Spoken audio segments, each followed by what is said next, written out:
So today we're going to be factoring trinomials with a GCF, a common factor that's all the way through, or with your A term not equaling 1.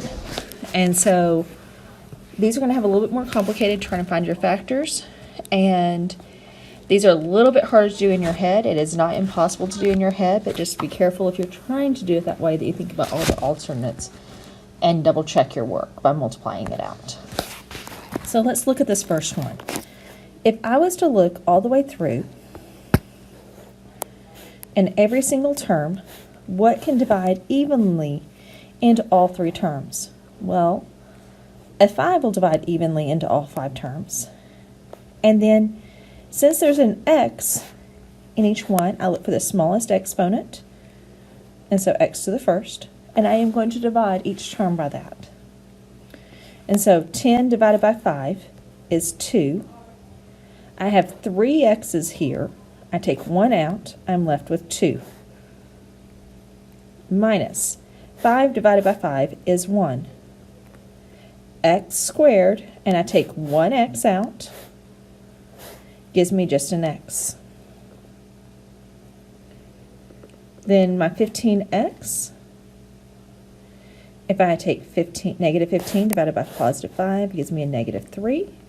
I have 1x, I take it out, leave me just a 3.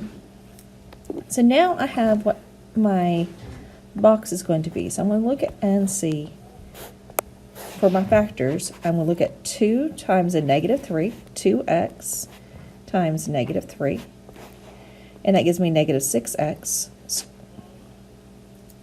Excuse me, 2x squared gives me negative 6x squared. So I'm looking for 2 things that can multiply to give me negative 6 that will add to give me a negative 1.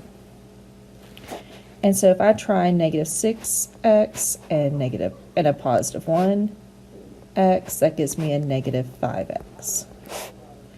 And if I switch the signs, it's just going to give me a positive 5x. I'm not going to try it with it switched. If I do a negative 3x and a positive 2x, that gives me a negative 1x. That's what I'm looking for. So these are my 2 factors that I am going to write in the diagonal in my box. The order you put them in here does not matter. The other 2 numbers come from the original problem. Or not the original, after we factored out the GCF. So the 2x squared goes in the top corner. The negative 3 goes in the bottom corner. And now I am going to look and see what can factor out of my top row.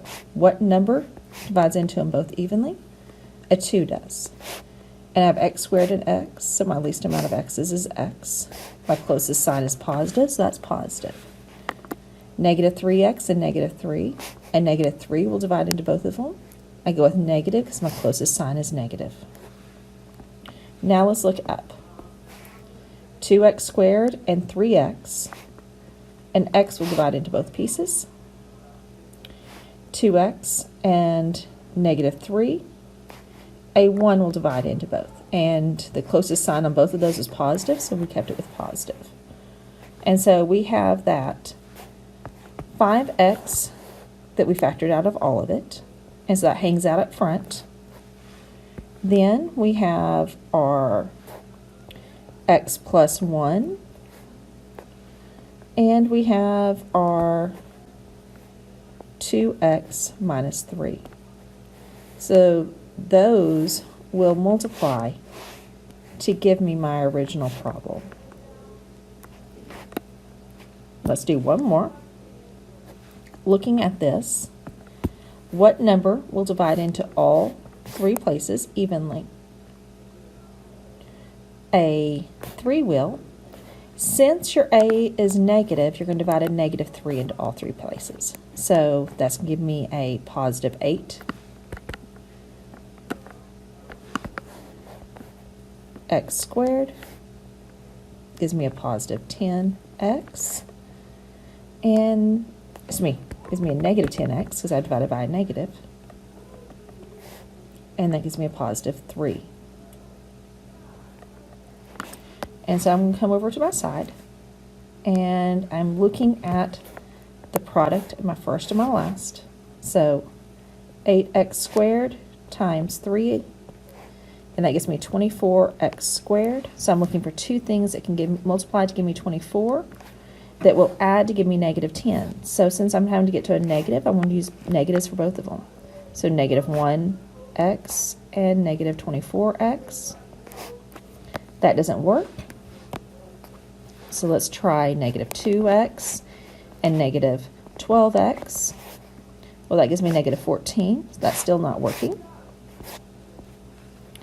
If I go with negative 3x and negative 8x, that gives me negative 11.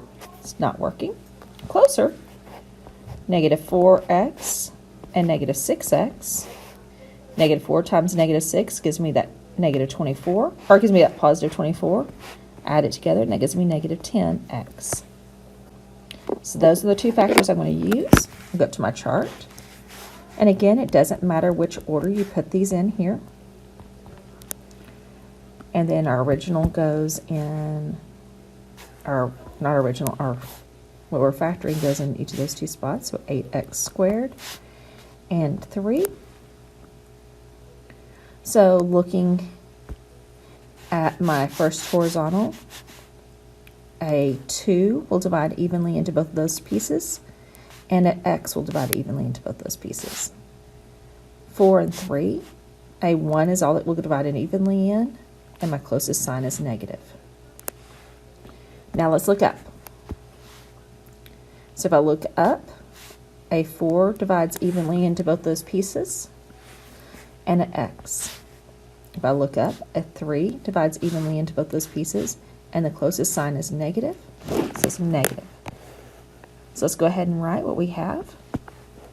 We factored out that negative 3.